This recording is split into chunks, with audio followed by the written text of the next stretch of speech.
जय हिंद दोस्तों, स्वागत है आपका एक और न्यू वीडियो में। तो आज की वीडियो में हम बात करने वाले हैं राहुल गांधी के बारे में। राहुल गांधी, जिनके लिए कहा जाता है कि वो मोदी विरोधी होते होते देश विरोधी हो चुके हैं। उनकी बातें इंडिया को डिफेम करती है और साथ ही हमारी एनिमी कंट्रीज को सपोर्ट करती है। और साथ ही कुछ टर्म यूज़ की जाती है उनके नाम के साथ, वो है बालक बुद्धि या फिर पप्पू। तो आज की वीडियो में हम इन्हीं टॉपिक्स पर बात करने वाले हैं और आपको आज के वीडियो में सब कुछ समझ में आ जाएगा क्या राहुल गांधी वाकई में देश विरोधी हो चुके हैं। तो वीडियो को एंड तक जरूर देखना। तो चलिए वीडियो को शुरू करते हैं। राहुल गांधी जो अभी के टाइम पर लीडर ऑफ ऑपोजिशन है, मतलब उन्हीं के नक्शे कदम पर उनकी पार्टी चलेगी और उनकी पार्टी भी उनसे कम नहीं है। जिस तरह की बातें राहुल गांधी करते हैं उसी तरह की बातें उनकी पार्टी भी करती है। उनके बारे में भी हम आगे बात करेंगे, लेकिन शुरुआत करते हैं राहुल गांधी से। राहुल गांधी को लगता है कि भारत देश कभी भी इस दुनिया को लीड नहीं कर सकता, सिर्फ वो पार्टनरशिप कर सकता है। और ये मैं अपने मन से नहीं बोल रहा हूँ, इसकी प्रॉपर वीडियो है। I don't think India sees itself as taking leadership in the world. We are a large country and we believe in having a partnership. अब आपने ये वीडियो तो देख ही ली होगी, जहाँ पे राहुल गांधी साफ साफ बोल रहे हैं कि भारत देश लीडर के रूप में नहीं उभर सकता। मतलब हम खुद को इस तरह से नहीं देख सकते कि हम इस दुनिया को लीड करें। मतलब एकदम बेसलेस स्टेटमेंट है ये राहुल गांधी की तरफ से। मुझे ये जानना है कि राहुल गांधी ने ऐसा क्या देख लिया कि उन्हें लगता है कि भारत इस विश्व को लीड नहीं कर सकता, सिर्फ पार्टनरशिप ही कर सकता है।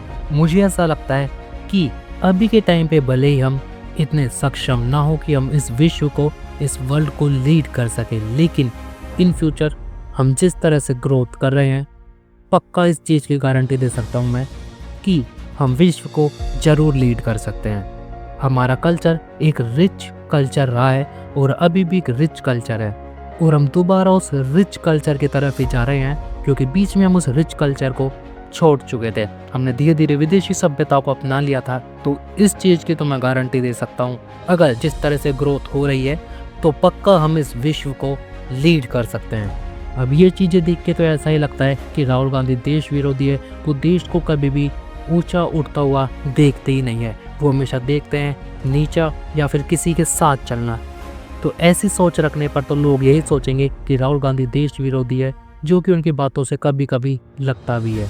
अब राहुल गांधी की ये वाली वीडियो देखिए। If you use India's laborers, India's farmers, India's workers, you will not need the army, navy and air force to be standing over there. China will not have the guts to come inside. अब पहली बार अगर ये video सुनते हो तो ऐसा लगता है ये काफ़ी ज़्यादा फनी वीडियो है, क्योंकि इसमें राहुल गांधी बोल रहे हैं कि अगर हम देश के फार्मर्स, लेबर्स और वर्कर्स को सही तरीके से यूज़ करते हैं तो हमें हमारे बॉर्डर्स पर किसी भी तरह की आर्मी की ज़रूरत ही नहीं है। मतलब क्या सोच के इन्होंने ये बात बोली होगी। तो चलो, इन्होंने ये भी बता ही दिया कि अगर हम इनको सही तरीके से यूज़ करेंगे तो हमें हमारी आर्मी वार्मी किसी की ज़रूरत नहीं है। तो एक बार बता भी देते कि हमें इसे यूज़ कैसे करना है, हमें हमारे देश के लेबर्स, फार्मर्स, वर्कर्स को कैसे यूज़ में लेना है कि हमें आर्मी की ज़रूरत ही ना पड़े। देखा जाए तो कितना बढ़िया प्लान है। अगर ये काम करता है तो कितना पैसा बचेगा। मुझे समझ में नहीं आता कि राहुल गांधी खुद मतलब सोच के बोल देते हैं मन से ये, या फिर इनको कोई बताता है। अगर कोई बताता है आपको ये बोलना है तो वो राहुल गांधी का सबसे बड़ा दुश्मन है। हाँ, मैं मजाक नहीं कर रहा, ये बिल्कुल फैक्ट है भाई। क्योंकि बच्चे को पता है अगर बॉर्डर्स पर आर्मी नहीं होगी, भले कितने ही मजबूत हो, कितने ही अच्छी तरीके से आप फार्मर का यूज़ कर लो, वर्कर्स का यूज़ कर लो, मतलब देश का प्रोटेक्शन कैसे होगा उससे। और चाइना क्या ये देखने वाला है कि ये भाई देखो भारत देश के लोग, वर्कर्स, लेबर्स, फार्मर्स कितना बढ़िया काम कर रहे हैं, भारत इनको कितने अच्छे तरीके से यूज़ ले रहा है, तो एक काम करता हूँ मैं इनके देश की तरफ नहीं जाता हूँ। ऐसा तो सोचने वाला है नहीं वो। मतलब कभी कभी तो हंसी आती है और शायद इसी चीज़ के लिए राहुल गांधी को बालक बुद्धि बोला जाता है। अब काफ़ी सारे लोगों को ऐसा लग रहा होगा कि मैं मतलब सिर्फ बुराई करने आया हूँ राहुल गांधी की यहाँ पे। देखो, बुराई करने नहीं आया मैं, ठीक है। मैंने जो देखा है जो आप देख रहे हो मैं वो ही बता रहा हूँ बस। और ऐसे भी लग रहा होगा कि बीजेपी सपोर्टर है, नहीं भाई ऐसी कोई बात नहीं है। मैं बीजेपी के खिलाफ भी वीडियो बना सकता हूँ, लेकिन कोई ऐसा टॉपिक ढंग का सा मिले तब ना, क्योंकि जितने भी केस बीजेपी पे हुए हैं उन्हें कोर्ट के द्वारा क्लियर चिट दे दी गई है, तो उन पे वीडियो बनाने का कोई मतलब है नहीं। हाँ, लेकिन मैंने नोटिस किया है कि कुछ टाइम से बीजेपी भी कांग्रेस बनती जा रही है। अब उस पर भी बात करेंगे हम, लेकिन किसी नेक्स्ट वीडियो में। अब राहुल गांधी की ये वाली वीडियो देखिए। हिंदुस्तान में आप made in India, made in India, made in India की बात करते रहते हो, मेड इन इंडिया हो ही नहीं सकता आज। तो जैसा कि आपने देखा, अकॉर्डिंग टू राहुल गांधी, देश में मेक इन इंडिया हो ही नहीं सकता। क्यों नहीं हो सकता? मेक इन इंडिया हो रहा है दोस्तों। सबसे पहली बात तो ये कि ऐसी सोच रखनी क्यों है कि मेक इन इंडिया नहीं हो सकता। जब आप लीडर हो, अपोजिशन हो, अगर बीजेपी ये बात उठाती है कि मेक इन इंडिया करो, तो आप क्वेश्चन करो उनसे कि कैसे करोगे तुम मेक इन इंडिया, कैसे फोर्स करोगे, कैसे क्या करोगे, वो क्वेश्चन करो आप सीधा ही बोल देते हो मेक इन इंडिया हो ही नहीं सकता। भाई ऐसे थोड़ी होता है। अब चलो इस पर थोड़ी सी डिटेल में बात कर लेते हैं कि जब मेक इन इंडिया की शुरुआत हुई थी तो उसके बाद से कितना बदलाव आया है।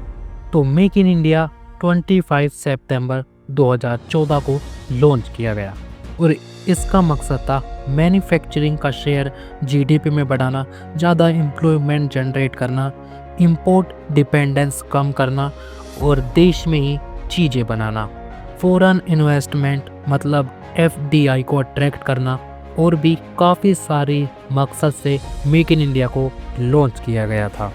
तो जब मेक इन इंडिया लॉन्च हुआ तो उसके बाद क्या क्या बदलाव आए वो जानते हैं। 2014-15 में टोटल एफडीआई इनफ्लो 45.14 बिलियन था, जो कि 2021-22 में 84.83 बिलियन तक पहुंच गया।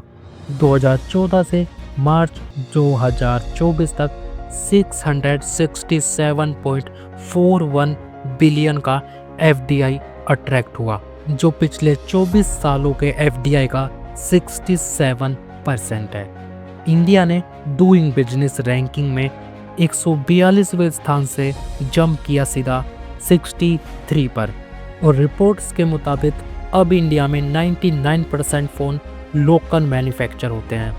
मतलब मेक इन इंडिया ने काफ़ी अच्छे तरीके से काम किया है। हाँ, कुछ टारगेट सेट किए गए थे बीजेपी गवर्नमेंट द्वारा, लेकिन वो पूरे नहीं हो पाए।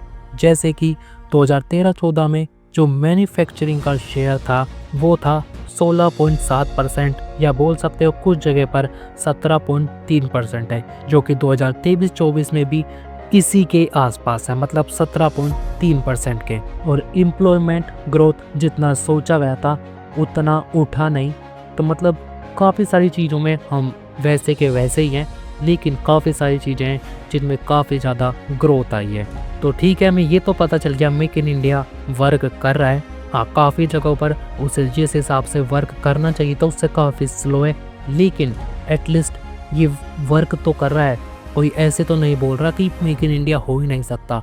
नहीं भाई, हो रहा है मेक इन इंडिया। अब आप राहुल गांधी की ये वाली वीडियो देखिए, जो कि सुनने में काफ़ी ज़्यादा शॉकिंग है। The government of India says any act of terror is an act of war. मतलब आपने पूरी की पूरी पावर आतंकवादियों को उठा के दे दी कि भैया आपको युद्ध चाहिए ना, आप एक अटैक कर दो, युद्ध हो जाएगा। अब जब मैंने पहली बार ये वीडियो देखी तो मेरे को समझ में ही नहीं आया कि वो इसमें कहना क्या चाहते हैं। मतलब ये अच्छी बात है या बुरी बात है, क्योंकि देखो जहाँ तक मुझे समझ में आता है ये काफ़ी सही बात है। राहुल गांधी की नहीं, मोदी जी की, या फिर जिसने भी ये चीज़ बोली है, कोई भी टेरर अटैक को कंसिडर किया जाएगा as a act of war. ऐसा थोड़ी होगा कि कोई भी आतंकी हमला होगा और हम बैठे रहेंगे, जैसे कि एक टाइम पर बैठे रहते थे। तो कोई भी आतंकी हमला होगा भाई, उसे एक्ट ऑफ वॉर ही मानना चाहिए। और राहुल गांधी इसका विरोध कर रहे हैं, क्यों? मतलब आप क्या चाहते हो, वो आए, वो हम पे अटैक करे और हम चुपचाप बैठे रहें? इनके अकॉर्डिंग इंडियन गवर्नमेंट ने पूरी पावर आतंकवादियों को दे दी कि भाई अगर उनको युद्ध वुद्ध करना है तो इंडिया पे अटैक कर दो, युद्ध हो जाएगा। तो क्या आतंकवादियों की फटती नहीं होगी? भाई ये तो देखा जाए तो उनके लिए भी एक थ्रेट है कि अगर हम अटैक करते तो हो सकता है वॉर छिड़ जाए, और एक बार वॉर छिड़ी तो ये आतंकवादी और ये पाकिस्तान दोनों धरे के धरे रह जाएंगे। क्योंकि मुझे तो मेरे देश की आर्मी पर पूरा विश्वास है, पर पता नहीं है राहुल गांधी क्यों नहीं करते। काफ़ी सारी इनकी वीडियो देख के ऐसा लगता है कि यार ये वाकई में लीडर ऑफ ओपोजिशन है, क्योंकि ये ओपोजिशन के लीडर तो नहीं लगते, ये ऐसा लगता है कि हमारी एनिमी कंट्री के लीडर हैं। तो ऐसा तो है नहीं भाई, इंडियन गवर्नमेंट पैट ने बोला कि भाई तुमने हमला किया तो युद्ध छिड़ जाएगा, तो वो वाकई में आ जाएंगे। उनको कौन सा युद्ध करना है? अगर युद्ध करना होता तो कितने पहले ही कर लिया होता। ऐसे छुप के थोड़ी हमला करते, ऐसे छुप के लोगों को थोड़ी मारते।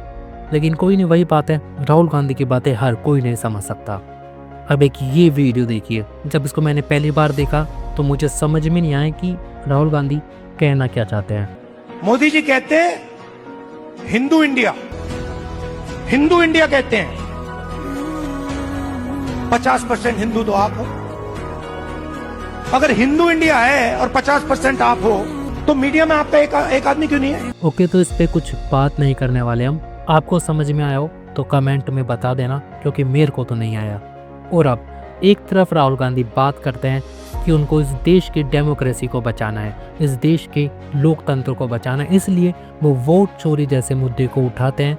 और जब उनसे कोई ऐसा क्वेश्चन पूछ ले कि भाई अगर इलेक्शन कमीशन ऑफ इंडिया आपके वोट चोरी मुद्दे को इतना सीरियस नहीं ले रहे तो क्या आप कोर्ट में जाओगे या नहीं, तो वो ये बोलते हैं, चलो रुको आप खुद ही देख लो। आलोक झा इधर सर। कहाँ है जी? हाँ, आपने कहा सर कि आपके पास पुख्ता सबूत है, ब्लैक एंड व्हाइट सबूत है, तो क्या अगर ईसीआई अभी जवाब नहीं देती है तो कोर्ट का रुख करेंगे? ये ऑप्शन है आपके पास, जाएंगे? देखिए मैंने कहा कि मेरा काम as opposition leader normal situation में मेरा काम ऑपोजिशन का रोल है, सरकार पे प्रेशर डालने का रोल है। मेरा काम हिंदुस्तान के लोकतंत्र को बचाने का नहीं है। मेरा काम हिंदुस्तान के लोकतंत्र को बचाने का नहीं है। अब देखा आपने, एक तरफ वो वोट चोरी का मुद्दा उठा के इस देश के लोकतंत्र को, डेमोक्रेसी को बचाना चाहते हैं, लेकिन कुछ ही टाइम बाद बोलते हैं कि उनका काम सरकार पर प्रेशर बनाना है, इस देश के लोकतंत्र को बचाना नहीं। एक तरफ आप कुछ और बात करते हो, दूसरी तरफ आप कुछ और बात करते हो। मतलब हेड भी मेरा, टेल भी मेरा, और सिक्का सीधा गिरा तो भी मेरा। इसे कहते हैं फुल और दोगलापन। ऐसे ही न जाने कितने स्टेटमेंट आपको देखने को मिलेंगे राहुल गांधी के द्वारा, जैसे कि इंडियन इकोनॉमी को डेड बता देना और वही जातिवाद वाली पॉलिटिक्स खेलना। Yes, he's right. I mean, everybody knows this, except the Prime Minister and the Finance Minister. Everybody knows that the Indian economy is a dead economy. Operation Sindoor के time भी राहुल गांधी और उनके नेताओं ने काफ़ी सारे क्वेश्चन हमारी इंडियन आर्मी पे उठाए थे। मतलब सीधा सीधा आर्मी को चैलेंज कर रहे थे कि भाई प्रूफ दो तुम, कि भाई आर्मी के लोगों को ही आके खुल्लम खुल्ला बोलना पड़ता है कि हाँ हमने इतने लोग मारे हैं, प्रूफ देने पड़ते हैं अपने देश के लोगों को ही, सिर्फ इन्हीं हरकतों की वजह से। और इसी का फ़ायदा उठाते हैं हमारे एनिमी देश। अब आप ये वीडियो देखिए। Narendra surrender, Narendra surrender. अब देखें उसको, उसका नाम जो है राहुल गांधी ने नरेंद्र सरेंडर रख दिया।